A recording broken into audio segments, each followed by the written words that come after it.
All right, my friends. So the very last part of this lesson that we're going to do is the background. Okay. So with the background, you already have some black lines. So you're going to take some other colors. So I'm going to take my purple. Is this purple? Yeah. And I'm just going to add some more wavy lines.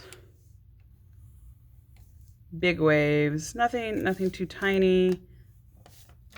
Big waves coming out from, wherever you think they should fit. And I'm just going to rotate through my colors.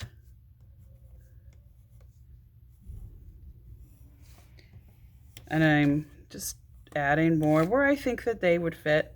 Now I'm doing a pattern where I used kind of like two colors that I really like to color with, which is purple and the blue-green. I really like the blue-green. So I'm putting the purple in the center and I put two blue-green lines around it. And as you can see, that's starting to really fill in the space. So I'm not going to add a whole lot more, okay? I'm going to call that done. Now for the background, I'm going to look at the colors I did use, and I want to make it a background that kind of stands out. So I'm going to use the yellow-green, and I'm going to just shade it really, really lightly over the colors, over the background colors.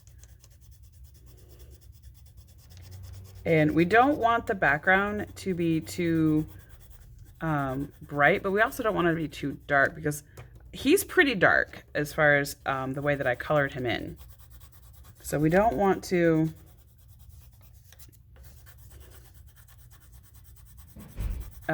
make a super dark background around it.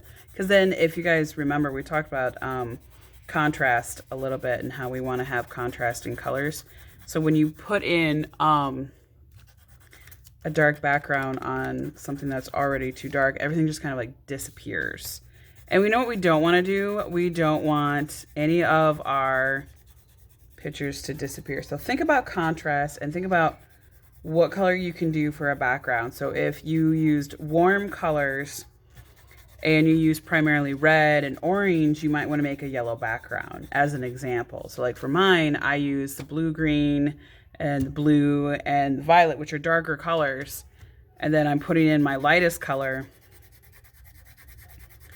around it to bring it forward. So if you used lighter colors, so like orange, yellow, and things like that, you can make a darker background if you used lighter colors. And that's kind of where we're going with it. And you probably might take a minute, think about what colors. I already decided how I wanted my background to look because I already knew what it was. So it's not taking me very long to do it. But I want you guys to take a minute, really look at your color options, what colors you have, what do you think would look good, and that sort of thing. What you don't want to do is rush this part of the process. So figure out what looks nice and kind of color it in how you think is best. Like I like that yellow-green. That yellow-green really brings out my little friend here that I drew. And I'm just going back and going in a different direction to make sure the background's really solid. So what I'm doing is considered cross-hatching because I originally went this direction and now I'm coming back and going a different direction than I originally colored. So cross-hatching is when you go back over in a different direction and that colors it in more evenly and it smooths out your colors a little bit more. I'm going to need a sharpen soon. And it also makes it a little bit harder to see if, say, like right here I colored a little too hard, but if I go the other direction and I color over it again, that's going to blend in that space so where it works a little bit better.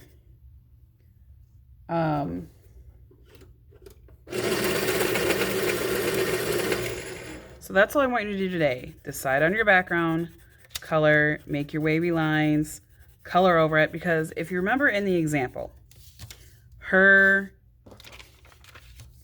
backgrounds were very soft, as in they didn't have a lot of hard lines, and it's easier to accomplish with watercolors because you can use more water and make your watercolors appear softer. And they didn't have a lot of great detail in it, so that is that's why we're doing kind of blending it, because I'm not going to go over the lines I already drew. If they blend out, then they blend out. I'm not worried about them, you know, being so obvious, because it's not where we want the emphasis. I want the emphasis on here. So let me finish this guy up. Finish this guy up. Almost done, almost done. Okay, and he looks good. I love that background. He stands out so well, and on camera it looks really good. So pick a good background that complements your creation, and make sure you upload it to Google Classroom for me. Okay. And if you want to refine anything as you go, like after you see it, like I see right in through here, I need to go back in with my black oil pastel, because I want this little nose shape to stand out better. Okay. And if you want to add any more color, so maybe I might add some more purple in through here. That's up to you, whatever you think is best. But as soon as you're colored in, make sure you've done a good job and turn it into Google Classroom. All right, guys, have fun. And as always, be excellent.